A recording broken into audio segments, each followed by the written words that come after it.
James Lawton, PA 6318 Professional Project. For my project, I'm going to record and video a live session with my band playing 1 to 2 songs.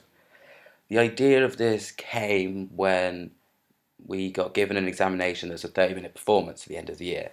So me and my friend Johan decided to start writing together.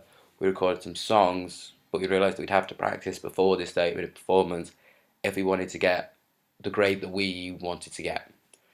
So we thought a good way of getting these gigs would be, as well as having these recorded songs, would be to have a video of us actually playing live, so people get a real feel of what they would be booking, and we could see how we worked in a live setting, because a lot of our stuff is actually quite electronic in the recorded songs. We decided that we'll either do this at our friend's warehouse in East London, or if we can't use that, there's the Five Bells in New Cross Gate, and there's the upstairs rooms there, which we thought would look really cool for using the videos there. Our goal for this project is just to create a video that can help us to book gigs, and hopefully that's what we'll be able to create. My plan is to do this video in the style of so-far sessions. We'll probably use it without a crowd, but the idea still kind of remains of still using electronic instruments and not just doing an acoustic session. So it's a really insightful of how we play. I think we kept the goal quite manageable, and I'm very confident we can complete this goal. And we've created Gantt charts, so we make sure that we are looking at each small task and making sure each one is done on time to keep the whole project rolling over. We will need quite a bit of equipment for this. We will need camera equipment, editing software, recording equipment, so that's microphone leads, all the interfaces. We're going to have to get a whole backline with amps and everything. We're going to need a cameraman with the ability to edit, an engineer producer, and then we also need a drummer and guitarist as well, because at the moment it's just me and Johan in the band. The only cost really that we'll have is if we can't use the warehouse, then we will have to spend £30 to use the room above the pub for the day. The idea is to put this onto YouTube, send this out to venues and people, promoters that we know, and there's also blogs as well. Like my mate runs a blog called a music blog, yeah, and she said that she'd be happy to help put it out and share what we've created once we send it to her.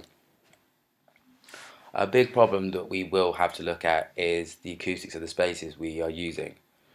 Because of what we're wanting to do, we don't just want to use a normal rehearsal space. We quite like the idea of having a different space and something that's a bit cool and like has the aesthetics that we're looking for to fit with our music. But this means that the acoustics could be a big problem for us. Because, for example, the warehouse is going to be quite challenging to get a recording where everything doesn't just sound drowned out in the acoustics, and also having the vocals cut through and nothing get lost. So a big thing we're going to have to be doing is going before we actually record, just to make sure these places work. Because there's no point turning up on the day and then realising that these places just don't suit what we're trying to do. So we're going to take the engineer, and me and Johan will go down, we'll play a bit and just try and work out if it's possible to record where we want to record. Another big thing I think is what could go wrong is that there's a lot of people involved in this project, but it's all done on one day, the actual recording and the filming. So this means that if anything is slightly awry, it could quite easily throw off the day. And because there's so many people, it's quite hard to find days when everyone's free. So we have to make sure that we keep in constant contact and divide the roles well enough. That means by the time we get to the day where we want to record and we want to film, everyone is ready and feels fully prepared to be able to do that. So we have talked to drummer and guitarist who are now agreed to play for us, which is great. And that also means we have to organise some 10 rehearsals before we can even start to set an actual date for when we record. We think it'll be 1 to 2 months, but we're not fully sure. We think that'll be enough, but it depends on time, and with Christmas coming up, it makes everything a bit difficult. We've got our friend Andrew, who actually works as a studio engineer at a studio, so he's going to be perfect to be recording the performance, because he has a great understanding of kind of what we need to be doing and the sound, but also he has a lot of the essential gear we need, which is very handy because it takes down the cost a lot instead of having to rent stuff. And it's the same with the person filming it. There's Johan's friend called Edvard, who's studied film, So he knows how to film, he knows how to edit it, he has all the gear. So that is incredibly great for us because it just means it's one part of the thing that we have to worry about less because we've got two guys in who really know what they're doing and they're being nice enough to do it as a favour to us. We have like a group chat already now that we set up and everyone's constantly updating each other with any ideas they have or any problems they can see. So everyone's constantly in contact, which really helps make sure we all know what's going on at all times.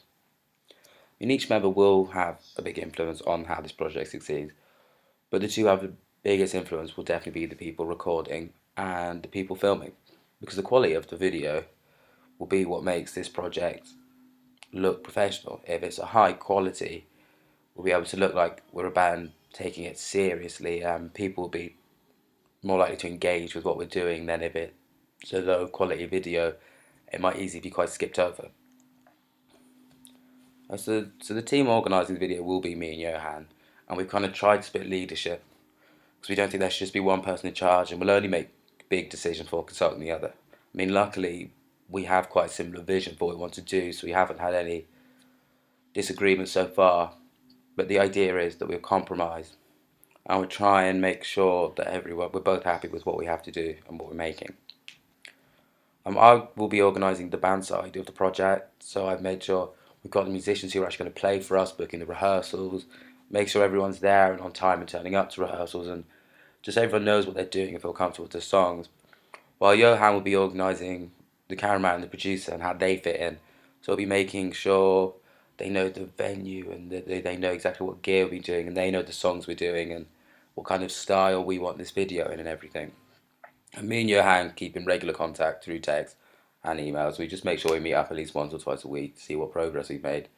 And if any plans need to be changed or tweaked, or we've come up with any new ideas that would somehow change this. Thank you for listening to my presentation.